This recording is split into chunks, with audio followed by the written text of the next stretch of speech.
Welcome my dear students. আজকে আমি class 12-এর ইতিহাস বিষয়ে 6 নম্বর অধ্যায়ের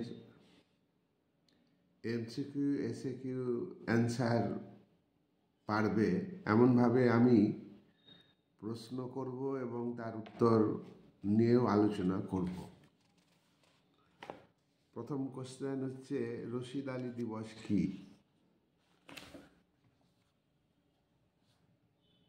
রশিদ আলী দিবস হলো আজাদ হিন্দ ফৌজ আত্মসমর্পণ করলে ইংরেজ সরকার আজাদ হিন্দ বাহিনীর ক্যাপ্টেন রশিদ আলীকে 7 বছরের জন্য কারাদণ্ডে দণ্ডিত করে। এই ঘটনাকে কেন্দ্র করে কলকাতাতে রশিদ আলীর মুক্তির জন্য 12ই ফেব্রুয়ারি এই দিনটাকে রশিদ আলী দিবস হিসাবে পালন করে। 1945 সালে 12ই ফেব্রুয়ারি রশিদ আলী দিবস হিসাবে পালন করে এবং কলকাতাতে সর্বত্র আন্দোলন গড়ে ওঠে এবং আজাদ হিন্দ বাহিনীর মুক্তির দাবিতে মিছিল সংগঠিত হয়, আর মিছিলের উপর সরকার গুলি চালায়। এটাই হলো রশিদ আলী দিবস। নৌবিদ্রোহ কত সালে শুরু হয়? নৌবিদ্রোহ একটি সশস্ত্র সংগ্রাম, সশস্ত্র যুদ্ধ 1946 সালে শুরু হয়। ব্রিটিশ সরকারের নৌসেনা বাহিনীতে ভারতীয়রা অনেকেই সেনা হিসাবে কাজ করত। এদের নিম্নমানের খাবার দেওয়া হতো, কঠিন প্রতিকূল পরিস্থিতিতে যুদ্ধে পাঠানো হতো, মৃত্যু যেখানে নিশ্চিত সেখানেই পাঠানো হতো। ভারতীয় সেনাদের কালা আদমি বলে ঘৃণা করত। এইসব কারণে নৌবাহিনীর ভারতীয় সেনারা যুদ্ধ ঘোষণা করেন, সশস্ত্র লড়াই শুরু করেন 1946 সালে।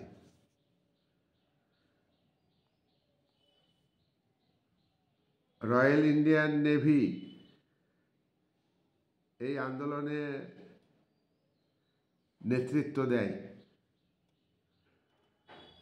কোন জাহাজে প্রথম নৌসেনারা প্রতিবাদ শুরু করে এবং বিদ্রোহ শুরু করে? তলোয়ার জাহাজে 1946 18ই ফেব্রুয়ারি।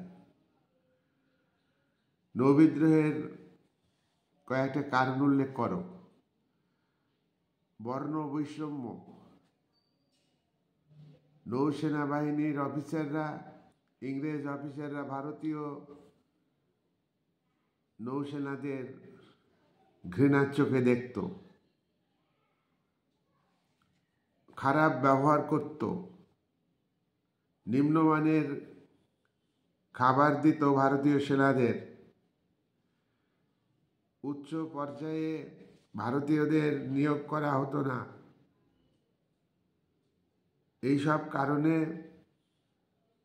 এবং আজাদ হিন্দ বাহিনীর প্রভাবে উৎসাহিত হয়ে ভারতীয় নৌসেনারা বিদ্রোহ ঘোষণা করে। নৌ বিদ্রোহ কোন জাহাজ থেকে শুরু হয়?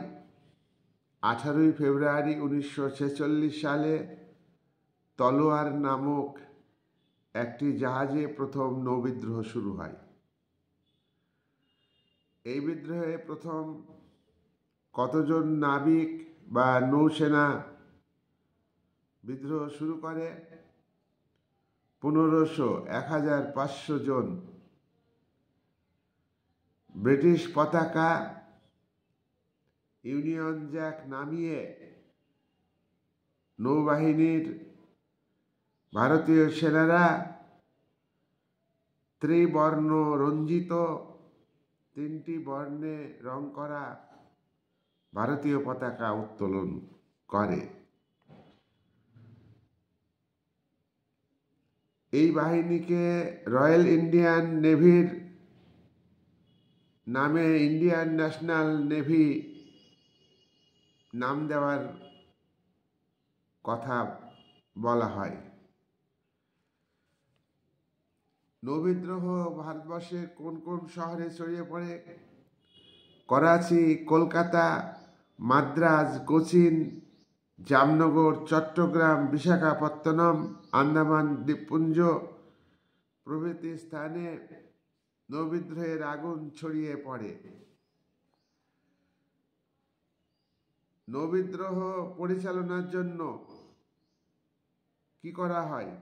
একটি কেন্দ্রীয় ধর্মঘট কমিটি গঠিত হয়। কেন্দ্রীয় ধর্মঘট কমিটি। নৌবিদ্রোহের পক্ষে শ্রমিকদের কি ভূমিকা ছিল? নৌবিদ্রোহ সশস্ত্র সংগ্রামকে ভারতবর্ষের 10 লক্ষ শ্রমিক নৌবিদ্রোহের পক্ষে ধর্মঘট শুরু করে। নৌবিদ্রোহের উপর সরকারি দমন নীতি কিরকম ছিল? নৌবিদ্রোহের উপর সরকারি দমন নীতি কঠোর ছিল। গুলি চালিয়ে নৌবিদ্রোহকে দমন করবার চেষ্টা করা হয়।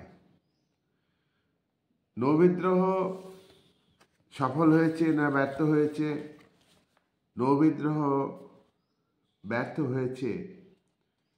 তাদের লক্ষ্য ছিল ভারতবর্ষকে স্বাধীন করবে, কিন্তু নৌবিদ্রোহীদের জওহরলাল নেহেরু, বল্লভভাই প্যাটেল, আবুল কালাম আজাদ এরা সমালোচনা করেছেন। সশস্ত্র নৌবিদ্রোহকে তারা সমর্থন করেননি। নৌবিদ্রোহকে জওহরলাল নেহেরু, বল্লভভাই প্যাটেল কেন সমর্থন করেননি? কারণ কংগ্রেস 1940 সাল থেকেই বুঝতে পেরেছিল যে ভারতবর্ষের স্বাধীনতা ব্রিটিশ সাম্রাজ্যবাদী শক্তি হস্তান্তর করতে বাধ্য হবে। আন্তর্জাতিক পরিস্থিতিতে অক্ষর শক্তি, ফ্যাসিবাদী নাৎসিবাদী শক্তি ফ্রান্স এবং ব্রিটেনকে আক্রমণ করে ভেঙে গুড়িয়ে দেয়। তখন ব্রিটিশ শক্তি বুঝতে পেরেছিল ভারতের ক্ষমতা হস্তান্তর করতে হবে। তাই সশস্ত্র সংগ্রামের মধ্যে দিয়ে ভারতকে স্বাধীনতা করা দরকার নেই। ভারতের স্বাধীনতা বোঝাপড়ার মধ্যে দিয়েই হবে। আমরা দীর্ঘদিন ধরে ভারতবর্ষের স্বাধীনতার যে ঝুলি কাঁধে করে বয়ে নিয়ে আসছি, সেই স্বাধীনতার ভিক্ষার ঝুলিতে ব্রিটিশ সাম্রাজ্যবাদী শক্তি আমাদের স্বাধীনতা দিবে। তাই নৌবাহিনীতে যারা চাকরি করেন ভারতীয়, তারা কেন অযথা বিদ্রোহ করছেন, কেন সশস্ত্র সংগ্রামে যাবে? এই কারণে ভারতবর্ষের জাতীয় নেতারা নৌবিদ্রোহকে সাপোর্ট করেননি। প্যাটেল কি বলেছেন? সর্দার বল্লভভাই প্যাটেল নৌবিদ্রোহ সম্পর্কে তিনি বলেছেন, নৌবিদ্রোহ মানে অরাজকতা সৃষ্টি করা, একে এখনই বন্ধ করা দরকার। তিনি আরো বলেছেন, নৌসেনা বাহিনীর তারা শৃঙ্খলা ভঙ্গ করেছে, তারা ডিসিপ্লিন ব্রেক করেছে। এই ডিসিপ্লিন ব্রেক করা আমরা বরদাস্ত করব না। আমরা কংগ্রেস বরদাস্ত করব না। ভারতবর্ষের মানুষকে বুঝতে হবে যে এরা কারা। ব্রিটিশ সাম্রাজ্যবাদী শক্তির দালাল হিসাবে কাজ করেছে, তাদের এই বক্তব্য থেকে বোঝা যায়। স্বাধীন ভারতে আমাদের সেনা দরকার হবে, স্বাধীন ভারতের আমাদের সেনা দরকার হবে। ব্রিটিশ যারা চাকরি করছে সেনাবাহিনীতে তাদের দরকার হবে, অথচ ভারতীয় সেনারা এখানে অরাজকতা সৃষ্টি করেছে, তারা সংখ্যাগরিষ্ঠ ছিল। গান্ধীজি কি বলেছেন নৌবিদ্রোহীদের? গান্ধীজি বলেছেন যে আমি নৌবিদ্রোহকে সমর্থন করি না, নাবিকরা পদত্যাগ করুক, ভারতীয় নাগরিকদের অসুবিধা হচ্ছে, নিম্নমানের খাবার খেতে অসুবিধা হচ্ছে, তাদের অসম্মান করছে ভারতীয় কালো আদমি বলে, প্রয়োজনে ভারতীয় নাবিকরা চাকরি ছেড়ে দিক। গান্ধীজি বলেছেন। অথচ এই যে বিদ্রোহ তারা করছেন, এই বিদ্রোহটা অশুভ বিদ্রোহ, এই বিদ্রোহ অশোভন বিদ্রোহ, এটা শোভনীয় নয়। তারপরে আমরা মুসলিম লীগের নেতা মোহাম্মদ আলী জিন্নাহ এবং লিয়াকত আলী খান, তারা কি বলেছেন? তারা বলেছেন যে নৌবিদ্রোহীদের আত্মসমর্পণ করতে হবে, তাদের সারেন্ডার করতে হবে। তারা এই বিদ্রোহ ঘোষণা করে ঠিক করেনি। শেষ পর্যন্ত নৌবিদ্রোহীরা আত্মসমর্পণ করতে বাধ্য হয়। তাহলে আজকে সর্দার বল্লভভাই প্যাটেল, আজকে জওহরলাল নেহেরু, আবুল কালাম আজাদ, সেই পরিস্থিতিতে যখন ভারতবর্ষে একটা সশস্ত্র লড়াই চলছে, তার আগে নেতাজি সুভাষচন্দ্র বসুর আপসহীন সংগ্রাম, সশস্ত্র যুদ্ধ করে ভারতবর্ষকে স্বাধীন করবার চেষ্টা করছে, সেটাকে তারা সাপোর্ট করেনি। নেক্সট প্রশ্ন। কিন্তু ভারতের বাংলা তথা ভারতবর্ষের মানুষ তাদেরকে সমর্থন করেছিল। শ্রমিক, কৃষক, বাংলা থেকে তেভাগা আন্দোলন, কৃষকদের আন্দোলন, নৌবিদ্রোহকে সমর্থন করেছিল। নেক্সট প্রশ্ন। কিন্তু নৌবিদ্রোহ, সশস্ত্র বিদ্রোহ সফল হয়নি সরাসরি, কিন্তু এই বিদ্রোহ ছিল ভারতের ইতিহাসে নবযুগের সূচনাকারী। ব্রিটিশ সাম্রাজ্যবাদী শক্তি বুঝে গিয়েছিল যে ভারতকে আর বসে রাখা যাবে না, ভারতে স্বাধীনতা দিতেই হবে। আমরা যদি আন্ডারস্ট্যান্ডিং এর মধ্য দিয়ে ভারতবর্ষের জাতীয় কংগ্রেসের যারা আমাদের শিষ্য, আমাদের প্রতি ভক্তি আছে যাদের, কংগ্রেসের নেতাদের, তারাও যদি তাদেরও যদি আমরা স্বাধীনতা না দিই, তাদের ভিক্ষার ঝুলিতে আমরা স্বাধীনতা না দিই, তবু কিন্তু স্বাধীনতাকে ছিনিয়ে নেবে ভারতবর্ষের কৃষক, ভারতবর্ষের শ্রমিক। তার কারণ তেভাগা আন্দোলন কাঁপিয়ে দিয়েছে বাংলা তথা গোটা ভারতবর্ষকে, এবং তার পাশাপাশি 10 লক্ষ শ্রমিক সমকালীন সময়ে ধর্মঘট করে নৌবিদ্রোহকে সমর্থন, খণ্ডযুদ্ধ হয়েছে ব্রিটিশ বাহিনীর সঙ্গে ভারতের সাধারণ মানুষের। এই তারা বুঝতে পেরেছিল যে আমাদের মৃত্যুর ঘণ্টা বাজিয়ে দিয়েছে নৌবিদ্রোহ, আমাদের মৃত্যুর ঘণ্টা বাজিয়ে দিয়েছে আজাদ হিন্দ ফৌজ। নেক্সট প্রশ্ন। ইন্ডিয়ান নেভাল কমিটির সভাপতি কে ছিলেন? MS খান। নেক্সট প্রশ্ন। রাজাজি সূত্র বা শেয়ার ফর্মুলা কি? গান্ধীজির অনুগামী, গান্ধীজির ভক্ত,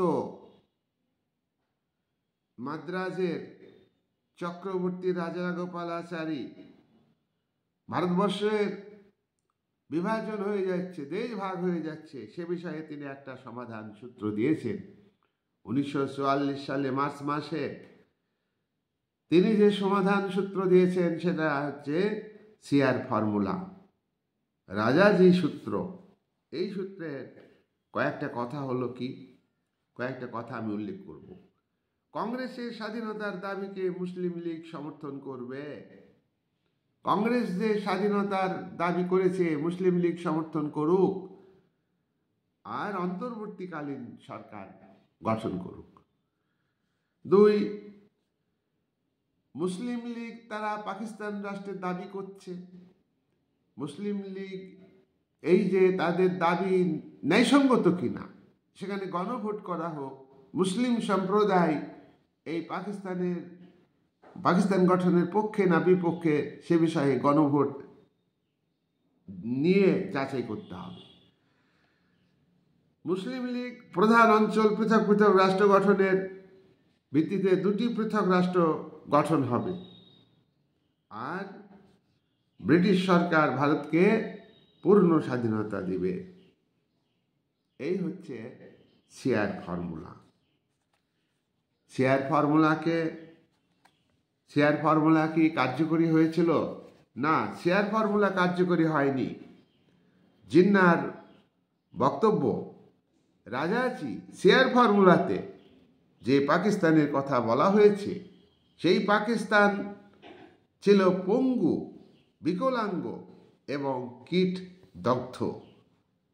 আরও অভিযোগ করেন জিন্না যে অমুসলিম সংখ্যাগরিষ্ঠ ভারতে মুসলিম সংখ্যাগরিষ্ঠ নয়, এখানে গণভোট করা যাবে না। নেক্সট প্রশ্ন, ওয়াহাবেল পরিকল্পনা কি? ওয়াহাবেল বড়লাট লিনলিথগোর পরেই ভারতের গভর্নর হন। বড়লাট লিনলিথগোর পরে হচ্ছে ওয়াহাবেল। ওয়াহাবেল একটা পরিকল্পনা করেন ব্রিটিশ সাম্রাজ্যবাদী শক্তিকে মার্কিন যুক্তরাষ্ট্র চাপ সৃষ্টি করে। মার্কিন রাষ্ট্রপতি রুজভেল্ট ব্রিটিশ প্রধানমন্ত্রী উইনস্টন চার্চিলকে ভারতবর্ষের পরাধীন ভূখণ্ডকে স্বাধীনতা দেওয়ার জন্য চাপ সৃষ্টি করে, ক্ষমতা হস্তান্তর করার জন্য চাপ সৃষ্টি করে। রাশিয়াও ব্রিটেনকে চাপ সৃষ্টি করে। এই আন্তর্জাতিক পরিস্থিতিতে তোমার উইনস্টন চার্চিল ছিলেন শ্রমিক দলের নেতা ছিলেন।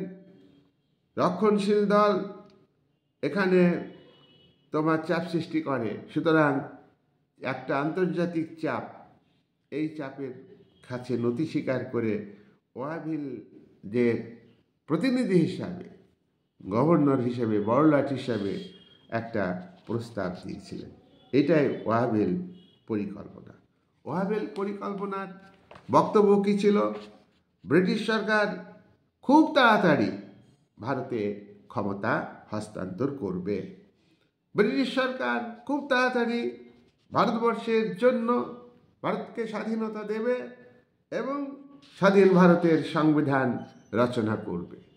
ওয়াহাবেল পরিকল্পনাতে বলা হয় ব্রিটিশ সরকার উদ্যোগ নেবে ভারতীয়দের জন্য অন্তর্বর্তীকালীন সরকার গঠন করবে। আমরা এই যে ওয়াহাবেল পরিকল্পনা 1945 সালে এই ওয়াহাবেল পরিকল্পনা পেশ করা হয়, তা আমরা দেখব যে ওয়াহাবেল পরিকল্পনা কার্যকরী হয়েছে। সেখানে 1946 সালে গণপরিষদ গঠিত হয়েছে, যে গণপরিষদ আমাদের স্বাধীন ভারতবর্ষের সংবিধান রচনা করেছে। নেক্সট প্রশ্ন, সিমলা বৈঠক আমরা জানি 1906 সালে একটা সিমলা বৈঠক হয়েছিল, আর এই সিমলা বৈঠক হচ্ছে 1945 সালে। এই সিমলা বৈঠকে মোহাম্মদ আলী জিন্নাহ আলাদা রাষ্ট্রের দাবি করে, পাকিস্তান রাষ্ট্রের দাবি করে। আমরা লক্ষ্য করেছি 1940 সালে মুসলিম লীগের লাহোর অধিবেশনে মোহাম্মদ আলী জিন্নাহ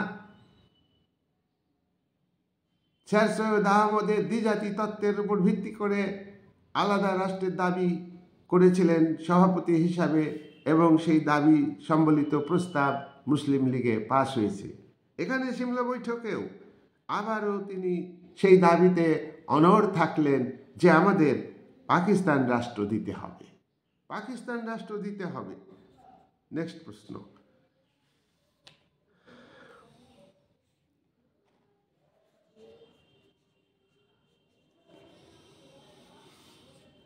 নেক্সট প্রশ্ন, মন্ত্রী মিশন কি? 1945 সালে ব্রিটেনের শ্রমিক দল ক্ষমতায় লাভ করলে, শ্রমিক দল 1945 সালে ক্ষমতা লাভ করে। একটুখানি ভুল হয়েছে, আগে রক্ষণশীল দলের ছিলেন তোমার উইনস্টন চার্চিল, আর ক্লিমেন্ট হলো শ্রমিক দলের নেতা। তা যাই হোক, 1945 সালে শ্রমিক দল ক্ষমতায় আসেন এবং প্যাথিক লরেন্সকে মানে সদস্য হিসাবে একটা মন্ত্রী মিশন তৈরি করে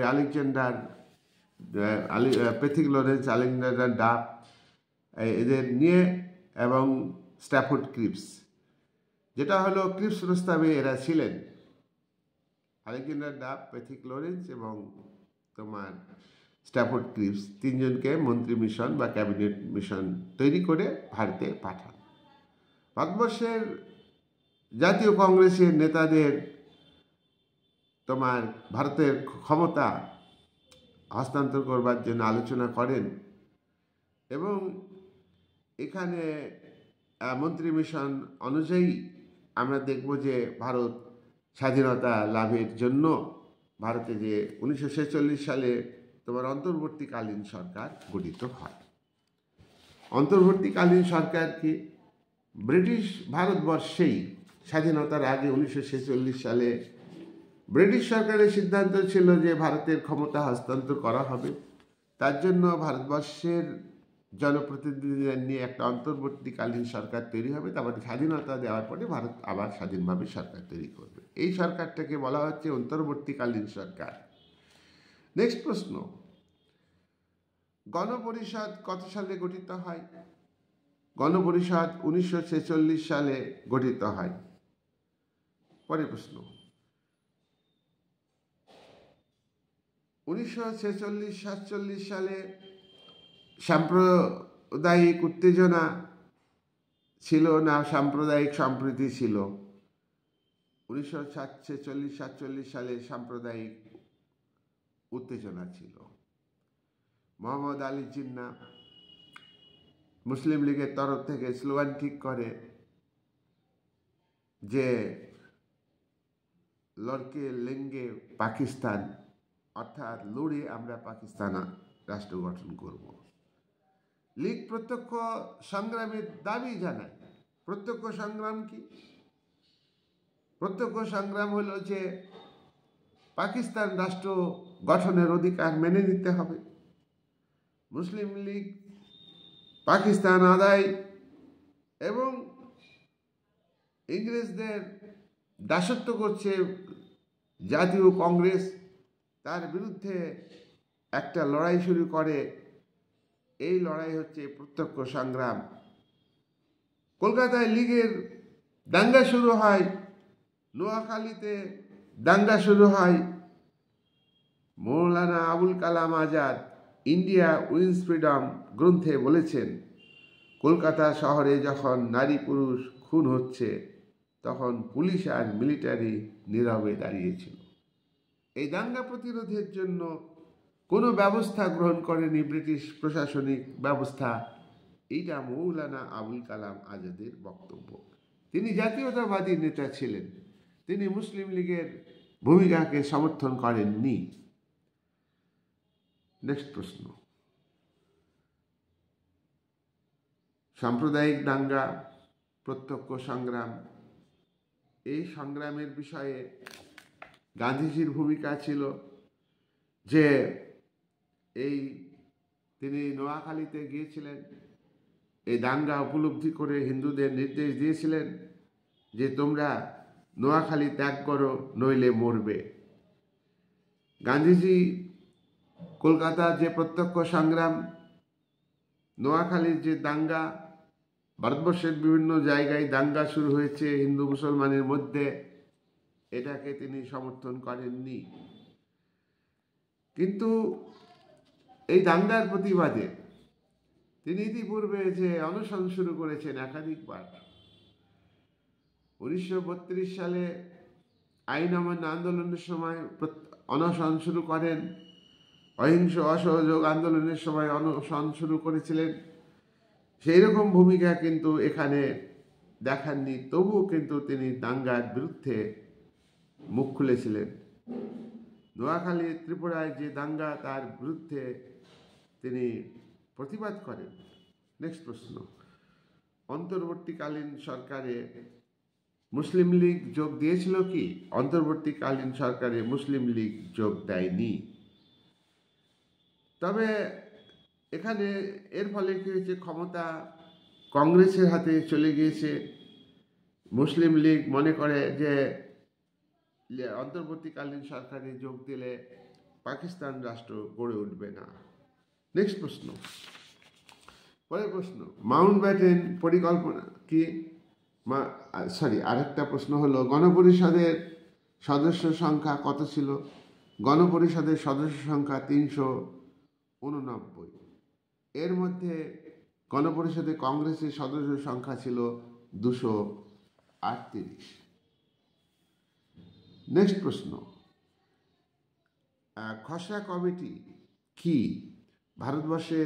স্বাধীন ভারতবর্ষের সংবিধান রচনার জন্য 1947 সালে 15ই আগস্ট একটা সংবিধান ভারতবর্ষের তৈরির জন্য একটা কমিটি তৈরি করা হয়।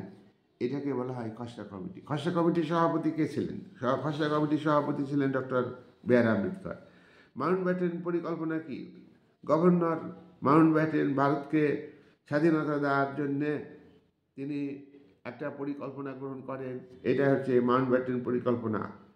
মাউন্টব্যাটেন পরিকল্পনা ক্ষেত্রে মাউন্টব্যাটেন বোঝানোর চেষ্টা করেছিলেন যে পাকিস্তান রাষ্ট্র নয়, ভারত রাষ্ট্র নয়, একটা রাষ্ট্র থাকবে। সেক্ষেত্রে জিন্নাকে বোঝানোর চেষ্টা করেছিলেন এবং জিন্না সম্পর্কে তিনি মন্তব্য করেছেন যে জিন্না মানসিক বিকারগ্রস্ত মানুষ। যাই হোক, গান্ধীজি দেশভাগের বিরোধিতা করেছিলেন, যে ইংরেজদের পক্ষে দেশভাগের শরিক হওয়াটা বিশাল ভ্রান্তি হবে, ভুল হবে, যে ইংরেজ সরকার এটা যদি ভাগ করে তাহলে খুব ভুল হবে। শেষ পর্যন্ত মাউন্টব্যাটেন রোয়েদাদ অর্থাৎ মাউন্টব্যাটেন পরিকল্পনা ঘোষিত হলো 1947 সালের 3 জুন। মাউন্টব্যাটেন পরিকল্পনার বক্তব্য কি? মাউন্টব্যাটেন পরিকল্পনা যে মুসলিম লীগ এর যে দাবি পাকিস্তান রাষ্ট্র ডোমিনিয়ন আলাদা পাবে সেটা মেনে নেওয়া হবে। মুসলিম প্রধান সিন্ধু, বালুচিস্তান, উত্তর পশ্চিম সীমান্ত প্রদেশ, পাঞ্জাব, বাংলা নিয়ে পাকিস্তান গঠিত হবে। পাঞ্জাব ও বাংলাকে বিভক্ত করা হবে। উত্তর পশ্চিম সীমান্ত প্রদেশে পাকিস্তানের অংশ থাকবে এবং ভারত একটা আলাদা ডোমিনিয়ন স্টেট গঠিত হবে এবং ভারতের সংবিধান তৈরি হবে। নেক্সট প্রশ্ন, দেশ বিভাগের যে প্রস্তাব, ভারত ভাগ হয়ে যাবে মাউন্টব্যাটেন পরিকল্পনা অনুযায়ী, এখানে গান্ধীজির বক্তব্য ভূমিকা কী ছিল? গান্ধীজি দেশ বিভাগের অর্থাৎ মাউন্টব্যাটেন যে পরিকল্পনা এবং দেশ ভাগের বিরোধিতা করেন। গান্ধীজি শেষ পর্যন্ত তবে শেষ পর্যন্ত তিনি দেশ ভাগকে মেনে নিয়েছেন। দাঙ্গার হাত থেকে রক্ষা পাওয়ার জন্য গান্ধীজি শেষ পর্যন্ত দেশভাগকে মেনে নিয়েছেন। এটা দেশভাগ একটা দৈব দুর্বিপাক, মৌলানা আবুল কালামের বক্তব্য। এটা খুব দুঃখের, মৌলানা আবুল কালাম চাননি। বল্লভভাই প্যাটেল বলেন, ভারত ত্যাগ কংগ্রেসের পরাজয়, নথি স্বীকার নয়, পরিস্থিতি দেশ বিভাগ সমস্যা সমাধানের একমাত্র পথ। ইনি আবার দেশভাগকে সমর্থন করেছেন। তার কারণ সর্দার বল্লভভাই প্যাটেল সরাসরিভাবে সশস্ত্র নৌবিদ্রোহকে অপমান করেছেন। তার মনোভাব কিন্তু বোঝাই যায় তিনি দেশভাগকে সমর্থন করে। সশস্ত্র সংগ্রামের মধ্য দিয়ে দেশ স্বাধীন হলে দেশভাগ হতো না, এখানে দেশভাগের ব্যাপারটা থাকতো না। আন্দোলনের মধ্য দিয়ে, সশস্ত্র লড়াইয়ের মধ্য দিয়ে, শ্রমিক আন্দোলনের মধ্য দিয়ে, কৃষক আন্দোলনের মধ্য দিয়ে এমন হতে পারে যে কৃষক শ্রমিক নেতৃত্বে চলে আসত, যার ফলে তখন ভারতের সুবিধাবাদী রাজনৈতিক নেতৃত্ব তাদের কোনো ভূমিকা থাকতো না, তারা বুঝতে পেরেছিল। যাই হোক, নেক্সট প্রশ্ন। আচ্ছা, বল্লভভাই বলছেন there is no alternative to divide, divide ছাড়া কোনো বিকল্প নেই। নেক্সট প্রশ্ন, তাহলে জিন্না কিন্তু দেশ ভাগ হয়েছে, পাকিস্তান রাষ্ট্র পাবে, তাতে তিনি খুশি হতে পারেননি। যাই হোক, দেশ ভাগ হয়ে গেল। এটা তিনিও বলেছেন যে মাউন্ট ব্যাটেন পরিকল্পনা বিকলাঙ্গ। তার কারণ তিনি চেয়েছিলেন যে বাংলা যে দেশ, যেটা আজকে পশ্চিম বাংলা, এই বাংলা বঙ্গদেশ পুরোটাই পাকিস্তানের মধ্যে দিতে হবে। সেই জন্য মাউন্ট ব্যাটেনের যে পাকিস্তান রাষ্ট্র গঠনের যে পরিকল্পনা, সেটাকেও জিন্না মেনে নিতে পারেননি। অর্থাৎ মাউন্ট ব্যাটেন ঘোষিত পরিকল্পনা বিকলাঙ্গ এবং কীট দগ্ধ। ভারতবর্ষের স্বাধীনতা আইন 1947 সালে জুলাই মাসে ব্রিটিশ পার্লামেন্ট ভারতকে স্বাধীন করবার জন্য আইন পাশ করে। একে বলা হয় ইন্ডিয়ান ইন্ডিপেন্ডেন্স অ্যাক্ট, ভারতবর্ষের স্বাধীনতা আইন। এই ভারতবর্ষের স্বাধীনতা আইনের মূল বক্তব্য কি? যে ভারত, এক নম্বর বক্তব্য, ভারত ভাগ হবে। ভারত ভাগ হয়ে দুটি রাষ্ট্র তৈরি হবে, একটা ভারত, অন্যটা পাকিস্তান রাষ্ট্র। ভারতবর্ষের যে 565টা প্রিন্সলি স্টেট আছে, এই স্টেটগুলো তাদের ইচ্ছা মতো পাকিস্তান রাষ্ট্রে যোগ দিতে পারবে, অথবা ভারত রাষ্ট্রের সঙ্গে যোগ দিতে পারবে, অথবা স্বাধীনভাবে থাকতে পারবে। এবং ভারতবর্ষ আলাদাভাবে শাসিত হবে, ডোমিনিয়ন পাবে আলাদাভাবে, এবং পাকিস্তান পাবে। এই যে বক্তব্য, এই বক্তব্য অনুযায়ী 1947 সালের 14ই আগস্ট পাকিস্তান রাষ্ট্র স্বাধীনতা লাভ করেছে। পাকিস্তান রাষ্ট্রের প্রথম প্রধানমন্ত্রী কে? পাকিস্তান রাষ্ট্রের প্রধানমন্ত্রী লিয়াকত আলী খান। ভারত স্বাধীন হয় 1947 সালে 15ই আগস্ট। এই স্বাধীন ভারতের প্রধানমন্ত্রী হয়েছেন, ঘোষিত প্রধানমন্ত্রী হয়েছেন জওহরলাল নেহরু, এবং 1952 সালের নির্বাচনের মাধ্যমে জওহরলাল নেহরু প্রথম প্রধানমন্ত্রী হয়েছেন। অন্তর্বর্তীকালীন সরকারের প্রধানমন্ত্রী ছিলেন কে? অন্তর্বর্তীকালীন সরকারের প্রধানমন্ত্রী ছিলেন জওহরলাল নেহরু। অন্তর্বর্তীকালীন সরকারের রাষ্ট্রপতি কে ছিলেন? ডক্টর রাজেন্দ্র প্রসাদ। যাই হোক, আমরা পরবর্তী আলোচনায় যাচ্ছি। প্রথম মহাযুদ্ধে কত সালে হয়? 1914 সালে প্রথম মহাযুদ্ধ হয়, এবং প্রথম মহাযুদ্ধে শেষ হয় কত সালে? প্রথম মহাযুদ্ধ 1918 সালে। নেক্সট প্রশ্ন, জাপানের প্রধানমন্ত্রী কে ছিলেন দ্বিতীয় মহাযুদ্ধের আগে এবং দ্বিতীয় মহাযুদ্ধের সময়? জাপানের প্রধানমন্ত্রী ছিলেন হিদেকি তোজো, তিনি সামরিক নেতা। জার্মানির রাষ্ট্রনায়ক কে ছিলেন? জার্মানির রাষ্ট্রনায়ক ছিলেন হিটলার, নাৎসিবাদী নেতা। 1933 সালের নির্বাচনের মাধ্যমে তিনি ক্ষমতায় আসেন, প্রধানমন্ত্রী হন, এবং হিন্ডেনবার্গ মারা যান। তিনি সর্বোচ্চ শাসক, চ্যান্সেলর 1934 সালে। তারপর তিনি হিটলার এই চ্যান্সেলরের পদ এবং প্রধানমন্ত্রীর পদে এক নায়কের পদ তৈরি করেন। এইভাবে নাৎসিবাদী শাসন তিনি তার দেশে চালু করেন। তার রাষ্ট্র জার্মান নাৎসিবাদী রাষ্ট্রে পরিণত হয়। অন্যদিকে আবার তার পাশাপাশি আমরা দেখব যে ইটালিতে ফ্যাসিবাদী পার্টি নেতা মুসোলিনি, তিনি ক্ষমতায় আসতেন এবং রাষ্ট্রের ক্ষমতা, মানে সর্বস্ব ক্ষমতা নিজের হাতে নিয়েছেন। তিনিও এক নায়ক। এই তিনজন ব্যক্তি, হিটলার, মুসোলিনি এবং হিদেকি তোজো, এই তিনজন একজোট হয়ে তারা শক্তিজোট গঠন করে এবং অক্ষশক্তি, এবং এরাই দ্বিতীয় মহাযুদ্ধের দামামা বাঁধায়। হিটলার দ্বিতীয় মহাযুদ্ধ শুরু করেন সেপ্টেম্বর মাসে 1939 সালে। মাঞ্চুরিয়া আক্রমণ করে জাপান আভ্যন্তরীণ রাজনীতির সামরিক প্রাধান্য বৃদ্ধি পেয়েছে। মাঞ্চুরিয়া আক্রমণ করে জাপান। কাঁচামাল সংগ্রহ, পণ্য বিক্রি, বাজার, এই সমস্ত অর্থনৈতিক গুরুত্ব বেশি মাঞ্চুরিয়ার, তাই জাপান চীনের মাঞ্চুরিয়াকে আক্রমণ করে এবং দখল নেয় এবং সেখানে দাবিদার সরকার প্রতিষ্ঠিত করে। নেক্সট প্রশ্ন, আমরা বলবো যে ইন্দোচীনের উপর কার আধিপত্য ছিল? ইন্দোচীনের উপর আধিপত্য ছিল তোমার ফ্রান্সের আধিপত্য ছিল। কিন্তু হিটলার যখন 1940 সালে ফ্রান্সকে আক্রমণ করে বিপর্যস্ত করে ধূলিসাৎ করে দেয়, দখল নেয়, তখন চীন তার উপনিবেশ ইন্দোচীনকে শাসনে রাখতে পারেনি উপনিবেশিক শক্তি হিসাবে। তখন আমরা লক্ষ্য করব যে ইন্দোচীনে অর্থাৎ ভিয়েতনামে আধিপত্য প্রতিষ্ঠিত হয় জাপানের।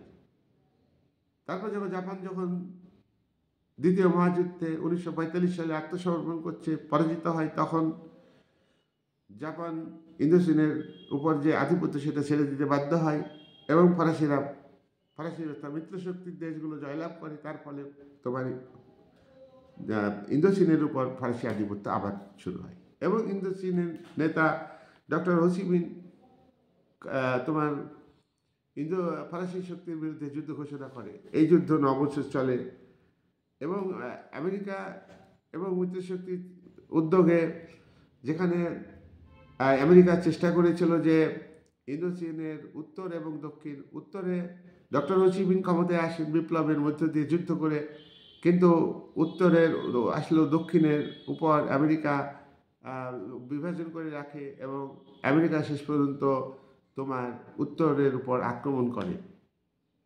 কিন্তু হোসিমিনের নেতৃত্বে আমেরিকার বিরুদ্ধে 15 বছর যুদ্ধ চলে। শেষ পর্যন্ত আমেরিকা দক্ষিণ চীন থেকে তার আধিপত্য তুলে নিতে বাধ্য হয়। দুই ইন্দোচীন একটা রাষ্ট্রে পরিণত হয় এবং ভিয়েতনামের যুদ্ধে তোমার ডক্টর হোসিমিনের ভূমিকা বিশেষ গুরুত্বপূর্ণ। পার্ল হারবার বন্দরকে আক্রমণ করে জাপান। পার্ল হারবার বন্দর, আমেরিকার পার্ল হারবার বন্দর আক্রমণ করে এবং বারবার বোমা ফেলে ধ্বংস করে দিয়েছিল। তখন আমেরিকা দ্বিতীয় মহাযুদ্ধে যোগ দিতে বাধ্য হয়। আমেরিকা প্রথমে দ্বিতীয় মহাযুদ্ধে যোগ দেয়নি। তারপর দেখা যাচ্ছে যে দ্বিতীয় মহাযুদ্ধে আমেরিকার ক্ষতি কম হয়েছে। আমেরিকার উপরে হিটলারের বাহিনী আক্রমণ তেমনভাবে হয়নি, শুধু জাপান আক্রমণ করেছিল। কিন্তু ব্রিটেন এবং ফ্রান্সের উপর অক্ষশক্তির আক্রমণ, অক্ষশক্তির ঘটেছিল কোন কোন দেশের মধ্যে? জাপান, ইটালি এবং জার্মানি। রোম, বার্লিন, টোকিও অক্ষ জোট কি ইম্পর্ট্যান্ট? রোম, বার্লিন, টোকিও অক্ষ জোট হচ্ছে তোমার রোম হচ্ছে ইটালির রাজধানী, বার্লিন হলো জার্মানির রাজধানী, টোকিও হচ্ছে জাপানের রাজধানী। এই 3 রাজধানীকে কেন্দ্র করে 3 দেশের মধ্যে একটা চুক্তি হয়েছিল। এইটা হলো রোম বার্লিন টোকিও অক্ষ চুক্তি জোট। অনাক্রমণ চুক্তি কাদের মধ্যে হয়েছিল? হিটলার এবং স্টালিনের মধ্যে হয়েছিল 1939 সালে। হিটলার এবং মুসোলিনি দুজনই কথা দিয়েছিলেন যে একে অপরকে আক্রমণ করবে না। তার কারণ স্টালিন হিটলারের সঙ্গে এই অনাক্রমণ চুক্তি করতে বাধ্য হয়েছিলেন। তার কারণ হচ্ছে স্টালিন বুঝেছিলেন যে নাৎসিবাদী যে আক্রমণ, ভয়ঙ্কর আক্রমণ, তাহলে তাকে আক্রমণ থেকে বিরত রাখার জন্য তিনি তার চুক্তি করেছিলেন। কিন্তু হিটলার কথা রাখেনি। হিটলার রাশিয়া অভিযান করে। নেপোলিয়ন বোনাপার্ট ফ্রান্সে যেমন রাশিয়াকে আক্রমণ করে ভুল করেছিলেন, ঠিক তেমনি হিটলারও কিন্তু নাৎসিবাদী শক্তি হিসাবে তিনি কমিউনিস্টকে ধ্বংস করতে হবে, অর্থাৎ সোশ্যালিজমকে ধ্বংস করতে হবে, সেই উদ্দেশ্যে সেই টার্গেট নিয়ে তোমার আক্রমণ করেছিল সোভিয়েত রাশিয়াকে। কিন্তু শেষ পর্যন্ত সোভিয়েত আক্রমণ করতে গিয়ে হিটলারের বাহিনী পরাজিত হয়। লেনিনগ্রাড এবং স্টালিনগ্রাড শহরে ব্যাপকভাবে সরাসরিভাবে যুদ্ধ হয়। তার আগেই প্রাকৃতিক কারণে হিটলারের বহু সেনা মারা গিয়েছিল এবং পোড়ামাটির নীতি গ্রহণ করেছিল। তোমার হিটলারের বাহিনীকে প্রতিরোধ না করে রাশিয়ার বাহিনী পিছনে সরে এবং খাদ্য, জল, পানীয়, ফসল ইত্যাদি ধ্বংস করে দিয়েছিল, যার ফলে হিটলারের বাহিনীর খাবারের অভাব হয়েছিল এবং শীতের প্রকোপে হিটলারের বাহিনী দুর্বল হয়েছিল। শেষ পর্যন্ত লেনিনগ্রাড এবং স্টালিনগ্রাড এই দুটি শহরে তোমার ব্যাপকভাবে একটা লড়াই হলো। সেই লড়াইয়ে হিটলারের বাহিনী পরাজিত হয়। দ্বিতীয় মহাযুদ্ধে তাহলে দেখা যাচ্ছে যে অক্ষশক্তি জোট পরাজিত হয়েছে। অক্ষ শক্তি জোট আমরা লক্ষ্য করেছি প্রথম মহাযুদ্ধও কিন্তু অক্ষ শক্তি জোটই পরাজিত হয়েছে, দ্বিতীয় মহাযুদ্ধ আমরা দেখছি যে অক্ষ শক্তি জোট শত্রুপক্ষ পরাজিত হলো, মিত্র শক্তি জোট জিতল। এইবার আমরা পরবর্তী আলোচনা করবো, এই চ্যাপ্টার শেষ। তা আমরা দেখব যে পরবর্তী আলোচনায় আমরা দেখব, পরবর্তী আলোচনা খুব ভেরি ভেরি ইম্পর্ট্যান্ট। আমরা এখানে দেখব যে সোভিয়েত ইউনিয়ন এই দ্বিতীয় মহাযুদ্ধের মধ্যে দিয়ে একটা সুপার পাওয়ার স্টেটে পরিণত হচ্ছে। অন্যদিকে আমরা দেখব যে মার্কিন যুক্তরাষ্ট্র প্রথমে দ্বিতীয় মহাযুদ্ধে যোগ না দিয়ে তার শক্তি সঞ্চয় করেছে, এবং সবথেকে বড় কথা 1945 সালে পরমাণু বোমা আবিষ্কার করে ফেলেছে মার্কিন যুক্তরাষ্ট্র, এবং একমাত্র পরমাণু শক্তিধর রাষ্ট্রে পরিণত হয়েছে। তাই মার্কিন যুক্তরাষ্ট্র দ্বিতীয় মহাযুদ্ধের মধ্য দিয়ে এবং তার পরবর্তীকালে আমরা দেখব যে সুপার পাওয়ার স্টেটে পরিণত হয়েছে। অন্যদিকে সোভিয়েত ইউনিয়ন দ্বিতীয় মহাযুদ্ধে মানে ক্ষতি হলেও সে অনেক জায়গায় তার আধিপত্য বিস্তার করেছে, তাই সে তার সমাজতান্ত্রিক ব্যবস্থাকে প্রতিষ্ঠিত করে হয়েছে। পোল্যান্ড, হাঙ্গেরি, বুলগেরিয়া প্রভৃতি জায়গাতে পূর্ব ইউরোপে সে আধিপত্য বিস্তার করেছে, সোভিয়েত ইউনিয়নের সম্প্রসারণ ঘটিয়েছে। যাই হোক, শেষ পর্যন্ত আমরা পরবর্তী চ্যাপ্টারে খুব ইন্টারেস্টিং আছে, কোল্ড ওয়ারে আছে, এবং সুপার পাওয়ার স্টেট, দুটি সুপার পাওয়ার স্টেট, তাদের মধ্যে যে সংঘাত, এটা নিয়ে আমরা আলোচনা করব। এই বলে আজকের আলোচনা আমি শেষ করলাম।